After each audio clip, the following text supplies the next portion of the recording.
The Clinton-Lewinsky scandal is now part of the #MeToo movement. Here's why. Former President Bill Clinton appeared on the Today Show Monday morning, where he was asked about his affair with Monica Lewinsky in light of #MeToo.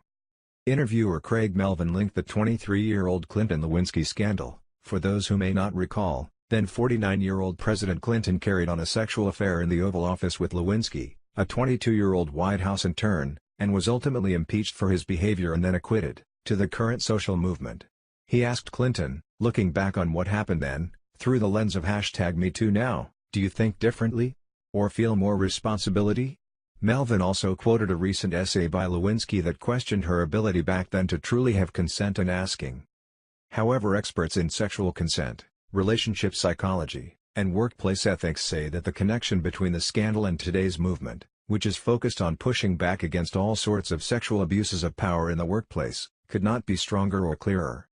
It has everything to do with Me Too. Jacqueline Friedman, author of books on sex and power including Unscrewed, Women, Sex, Power and How to Stop Letting the System Screw Us All, tells Yahoo Lifestyle. He's the leader of the free world and she's 22. He's the ultimate boss. It's a pretty straightforward abuse of power.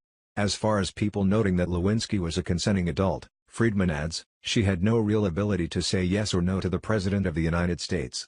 There are many situations where truly given sexual consent is not possible, and your boss being President of the United States is one of them. It doesn't seem that complicated to me.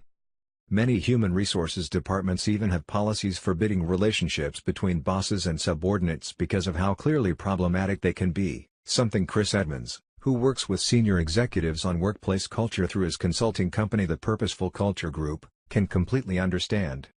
It gets down to the unfairness of someone with positional authority, a boss, a president. So while it might feel like it's mutual, and like it's fair, the reality is you can't ignore the positional authority, the power authority, he tells Yahoo Lifestyle. So the idea that many HR policies have is that nothing good can come of this. There are always going to be players who leverage that authority for their own gain, and I don't blame HR leaders for putting the kibosh on it.